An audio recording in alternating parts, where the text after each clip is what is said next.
Welcome to Safe and Sound, sponsored by White Mountain Fire and Life Safety. Today on the show, we have Josh Livermore, the new Assistant Chief for Timber Mesa Fire and Medical District. Welcome to the show. Thank you, Kirk. So I know brand new to our area, but that's not all of the history that you've had with. Tell me a little bit about yourself, kind of how you got in the fire service and all that fun stuff. Yeah, so I've only been up here since November, but I started in the fire service. I turned 19 in my fire academy. I am actually fourth generation fire. My great uncle worked for Long Beach Fire, my grandpa for LA County. My dad retired for Bullhead Fire, where I came from. And then my aspiration growing up was to be in law enforcement. That's all I wanted to do. I was going to go in the military, come out, get into a police academy. When I was 18, before I joined the military, my dad talked me into testing for the fire department for the reserve program. So I did, never looked back. It's been an amazing, just about 20 years I spent with Bullhead Fire, and it has afforded me some amazing opportunities for professional development and growth, and everything that I was able to do there, working my way up through the ranks, helped prepare me for the position I now hold for Timber Mesa Fire. So you actually worked your way through all the different ranks as you're going through with Bullhead Fire. Yeah, go ahead. When I came out of the fire academy, I spent about a year working as a reserve or part-time for the three agencies up and down the Colorado River: Bullhead, Fort Mojave, and Mojave Valley. Within about a year, I was picked up full-time with Bullhead Fire. I actually was on assignment on the Rodeo Chedesky Fire when I got my phone call that I was getting hired full-time. So it's kind of a neat correlation there. So you actually had some experience over here in our area. Yes. Because the terrain is a little bit different. Quite a bit different, yes. 500 feet elevation at Bullhead, and to almost 6,200 additional feet coming up here. So it's interesting how and I started out my career in a family construction company, and I had some brothers that were part-time on the fire department back then, and I kind of got the bug as well too to join. They bugged me, and being it was a family business, it was easy to, when those calls came, to take off and go run. But yeah, you get that bug, and it's I'm glad to see that you're on this side of the station, or rather the light side, I like to call it, instead of the dark side. Yeah. But no, we're excited to have you here with us. And so your current role is Chief over Operations. Yes. So what are some of the things that you kind of envision, moving forward? And I know we just hired a bunch of brand new firefighters to fill some extra slots. So what are you thinking about how this is going to work for you? So I'm excited to be in the position of operations. Coming up through my career, I've been involved in training, education, instruction, almost my entire career. I love instructing and mentoring up-and-coming firefighters and future fire leaders. So my role in operations, overseeing obviously our three shift platoons, training and EMS. My role is to facilitate and to empower those divisions to, one, work together to drive the organization forward, but also to look for opportunities for improvement and innovation. I've watched Timber Mesa since its inception. I've been very impressed with the progressive nature, the innovative spirit, and what has been accomplished in just over 6 years since its inception. So I feel that my role coming in is to identify the areas where we can maybe put a finer edge on our service delivery, look for opportunities for new relationships, new partnerships, areas for innovation. One of the key pieces being the fact that Timber Mesa Fire Medical has recently become the sole ambulance provider for this area. So that will require some adjustments to our response model, how we deploy resources, how we staff, adding additional firefighters through the SAFER grant is going to significantly help with meeting that increased demand. EMS is over 85% of what we do as a service delivery agency. So it is and will continue to be a significant part of our focus and thought process as we continue to improve our model and look for areas to create improved efficiency and effectiveness as we continue to deliver the excellent customer service that Timber Mesa has. And I know we send out evaluation cards after each call and things like that, and we get a good number of those back. And you're right, our guys do provide an excellent service. And I think a lot of people might look at the role of a firefighter and think that, oh, they're just sitting around waiting until the next call kicks out. But that's not all that they do, is it? No, absolutely not. You know, we've always joked, you know, it's checkers and recliners until the call kicks out, until that fire comes. And there was a time decades ago where the fire department responded to fires. We're so far removed from that. The fire department responds to you name it, right? EMS is the majority of what we do, emergency medical response, whether it's a heart attack or a car accident. We respond to fires, structure fires, wildfires, car fires, rubbish fires. We respond to special operations needs, water rescue, ice rescue, rope response, a hiker stranded, those types of incidents. And we help people in need, just general need, right? They smell gas in their house. They have a weird odor. They think they smell smoke. Things like that. So you know, and I notice as I'm listening to the calls, we got a lot of lift assists, fall injuries, and a lot of things like that. And I know as far as my role is to try to see what those risks are and try to provide education to hopefully mitigate a lot of that. Those calls and things like that. I know we've been working with the hospital trying to establish because if they don't really need to be transported to the hospital, why should we take them, you know? So is there other avenues that we can treat and refer on scene and things like so those, like you say, it's a lot of progressive movements taking place. Yes, absolutely. And really it comes down to what's best for the customer, right? You know, and whether it's taking them to the hospital, we do a significant number of transports off the mountain to hospitals in the valley for specialized care.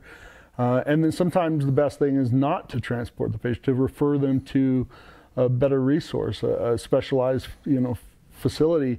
So that is one of the things we're actually working with Summit right now to bring up what's referred to as telemedicine. We have through grant funding, we have the equipment to do that. And so we're finishing that link with Summit so that way we can real time with a physician, the physician can see the patient in the field and help make that decision of what is the best course of action for that person. And that's just best for the customer, right? Yeah, because our crews are not doctors and physicians and that kind of thing, and so we work for them. And so, like you say, they've got to have that interaction with that actual doctor, and so that'll be the technology is great, going to be helpful to minimize a lot of these needless transports to the hospital, in which they're not cheap. No. And you know, and especially nowadays when we have all the issues going on with the pandemic and things like that, there's a lot more moving parts and pieces. And yeah, it's a good time to not be in the hospital right now if you don't have to be there. Right? Yeah. So absolutely. And you know, and another subject that's rapidly approaching is our summertime. Coming into spring and you know, in fact, we were talking before that we got the show started about how, you know, our fire season has extended drastically. You know, it's not just 3 or 4 months in the summer. Right. In fact, even throughout this winter, California has been getting hit really hard with a lot of wildland fires. how do you, what do you kind of, project as far as, I know you came in November and we really hadn't had any moisture up until towards the end of January. We were still seeing roadside fires. Yeah. And, which is typically, those kind of stop in October, but they're extending in through to December and having roadside fires and things like that. What are we looking at as far as, what would you suggest to the public about how can they protect themselves? Yeah, so you're absolutely right. This moisture that we got is great. It's definitely needed, but it's a drop in the bucket when you evaluate what we really need to overcome the drought. The projections right now, they just came out with the most recent drought projections. They're projecting a continued drought through April, at least through the end of March. Most of the experts are saying it's a little too soon to predict the fire season. That being said, 2020 was one of the worst fire seasons we've had in the last decade. Almost 1 million acres burned. 86% of those fires were human caused, right? So, so when we talk about that, there's quite a bit we can do to prevent a lot of those fires, and it starts with just personal commitment to obeying fire restrictions. When you're allowed to have campfires, making sure those campfires are out, taking actions to prevent spark arresters, securing your towing chains, things like that result in those types of fires, those small fires that become large wildfires. Locally here, this is not something we dealt with down in the River Valley, but being fire wise, taking the precautions on your property to prevent that urban wildfire interface, right? We want to keep fire away from your home. So that starts with creating defensible space, right? With that immediately around the home and then out to a couple hundred feet away from the house, clear the brush, clear the trees, give us something to defend there, right? And in town, people think, well, I live in the middle of the city, but are they still susceptible to fire? Absolutely. Absolutely. And where these homes don't have that 200, 300 or large space, you got to work with your neighbor. Right. So you got to get your neighbor involved and like you say, you got to create that defensible space. I know we send our crews out every year in the springtime to do what we call the red tag, green tag program. And I don't know if you're familiar with this yet. Yeah. But I'm the one that actually identifies small areas so that, because to try to do the whole entire district would be impossible. It would overwhelm our guys with the amount of call volume that they do. So we find small areas that we rotate it throughout the district for each of the different crews. And they actually will go kind of door to door and do a quick assessment. Can I save is this property defensible?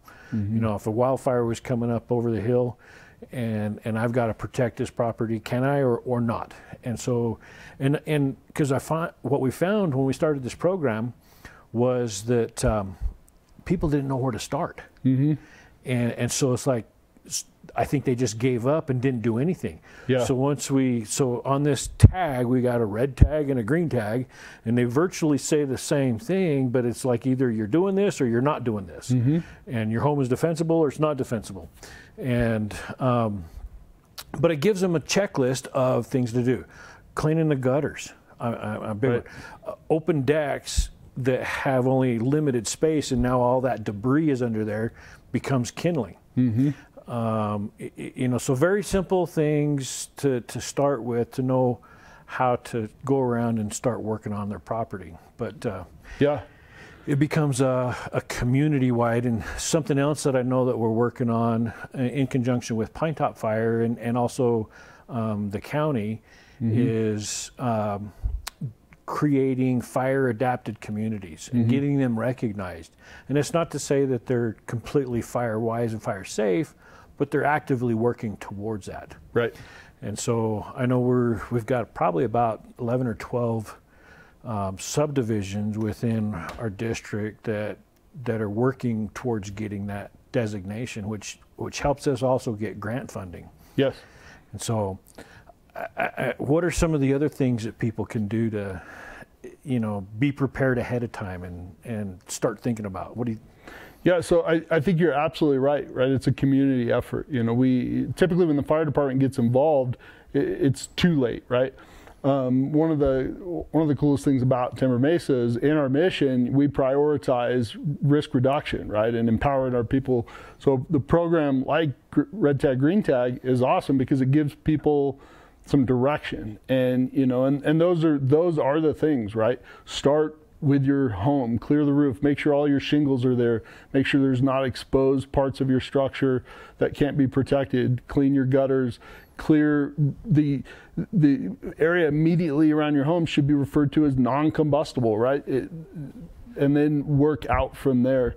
But I think making that commitment to help prevent fires in our community, because they don't all start out in the forest. Some of them start in our community and then work out. Some of them start out there and work in. So, making that commitment as a community. I think another thing worth talking about is we're talking with Navajo County right now, tracking some of our fire data. Since October, we've had 18 structure fires.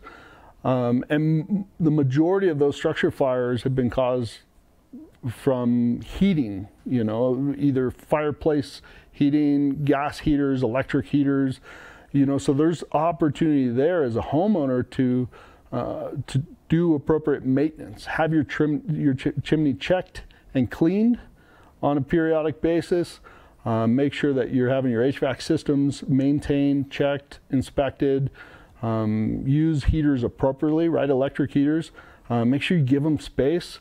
Make sure you don't overload your circuits. Make sure that you turn them off at night when you go to bed, and never, ever, ever use an outdoor heater indoors. Ever. Right. And something else I know in a couple of those have been a dryer fire, where the exhaust port was just plugged up solid, and then so things like that. So small, simple things that you kind of normally don't think about. I know we've actually created another program that our crews have available to help homeowners is a homeowner checklist, a safety checklist, and we can either give that to the homeowner, they can do it themselves, or the firefighters will walk you through it. And so it's nice to be able to have those type of opportunities to help our homeowners, because like you say, they are our customer, and it's our job to make sure that the customer is right and the customer is safe. Yes. And so having these tools to be able to assist our homeowners and to keep them safe, because 18 fires since October, that's pretty significant. And and that's something that we don't want to have. We need to. That's data that's not on the good side. Right. Yeah, and that's some of the most important work that our people do is that risk reduction. Right. That's why I think it's awesome to see the numbers coming in, because we do track most of that. Is how often our people are, even in the course of doing routine EMS calls and things like that, checking smoke alarms and checking batteries and giving batteries out and doing safety surveys and because that's if we can prevent the emergency from ever happening, we've done our job, right? We're going to respond, and we're going to respond effectively when the emergency occurs, but if we can prevent it from ever happening, that's a win. Even better. Yes, absolutely. And we do have a program with smoke alarms available to us and batteries, and I know we routinely those general calls for service, rather than they're not an emergency, but we still want them to, like for example, when we have a homeowner that has a smoke alarm that's 20, 30 feet in the air, and they're 70 to 90 in that range of age, don't necessarily want them on a ladder, do we? Yeah. No. So, and that is something that our guys will happily come and help out with, and we schedule it into that routine daily activity stuff that we do, and because it is important that we keep our community safe. Absolutely. And it's those little things that make a difference in in our community, and that's what I've appreciated that we're all about. Mm-hmm. Yeah, absolutely. And we don't just do that for the homeowner, right? We do it for our commercial business owners as well. And we get questions sometimes as to why we're out inspecting businesses, why our people are out in businesses. And some people even think we're out there looking for opportunities to shut them down, right, and close their business. And that's so far from the truth.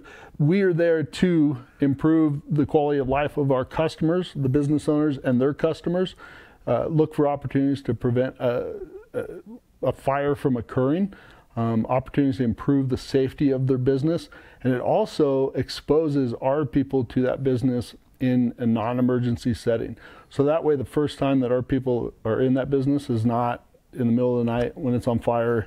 We know where the exits are, we know where the risks are at, we know where the alarm panel's at, sprinkler connections, all of those things. So it benefits us, benefits them.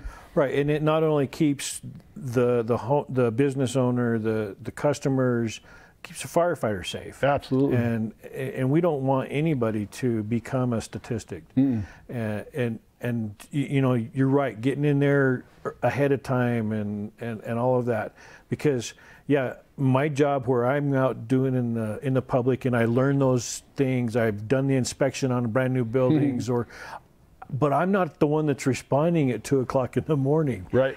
And you're not the first responder as well either. It's the crews. And one of the things that we're trying to accomplish is making sure that when those crews do those inspections and they create that pre-plan, that we get it digitized on the computer. So maybe it's a crew responding from somewhere else that hasn't even had a chance to be in that area. Yeah. They can actually pull that information up and know where those items are at, which improves the effectiveness of our service. Yeah, especially in the middle of the night. And even a simple thing like making access. A lot of people don't realize that those glass front commercial doors, if we don't have a key in what we call the Knox box program, where the business owner purchases this box, installs on the outside, they put a key in there. Each of our engines are assigned a key. It's not assigned to people, assigned to the engine and secured inside there, but that allows us to be able to open up that door safely rather than breaking it. I know those doors can be rather expensive. Yes. So, we do try to, the guys are instructed and taught how to, in fact, I use the phrase, try before you pry. Because it does make a difference, and the business owner is grateful that, we're trying to do everything we can to save property rather than destroy property. Absolutely. Yeah. Yeah, and you mentioned, digitizing our pre-plans. What technology offers the fire service today is amazing, and it really enhances our ability to provide quality service. And so that's one of our priorities and our strategic goals is to enhance and look for opportunities to maximize technology in our service delivery. Yeah, and that's going to, I'm sure in your 20 years of doing this, you've seen the change and technology, and we're always evolving, and even just looking at vehicles these days.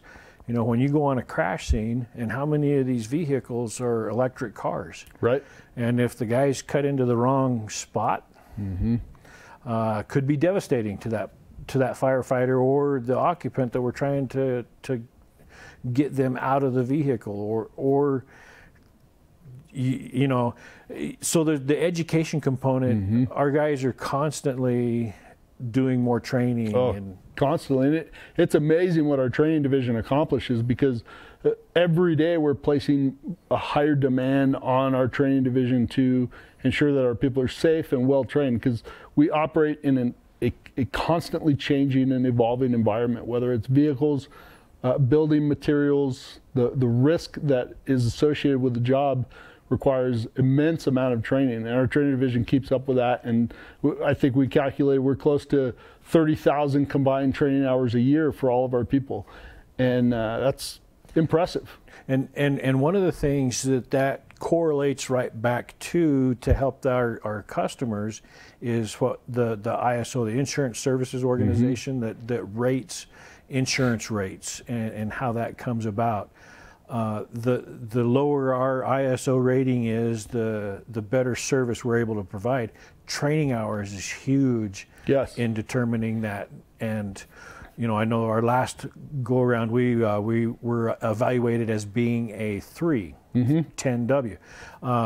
So that 3 is within our areas that are within that 5-mile radius of each station. They fall under that 3 classification, which is huge. Yes. And we barely missed being a 2. We barely missed being a 2. And I believe the efforts that we're going to take through this next strategic planning process, I believe will get us to that 2, which is almost unheard of for a rural community this size and with these demographics and water supply challenges. But that's a testament to our training, our equipment, our people, our deployment model, and our partnerships through auto aid and mutual aid and our prevention and community risk efforts, that we're able to be that close to being a 2, which typically you only see 1s and 2s in metropolitan areas. So very impressive. So it's been awesome being able to visit with you and kind of get your ideas of where Timber Mesa is moving forward in the future. Yeah. And you're right. It is a huge combined effort of all those different divisions within our fire district that makes this to where we're going to be an excellent service provider. Yes. So again, thank you, Josh Livermore, Assistant Chief of Operations, and thank you for watching Safe and Sound, and we'll see you next month.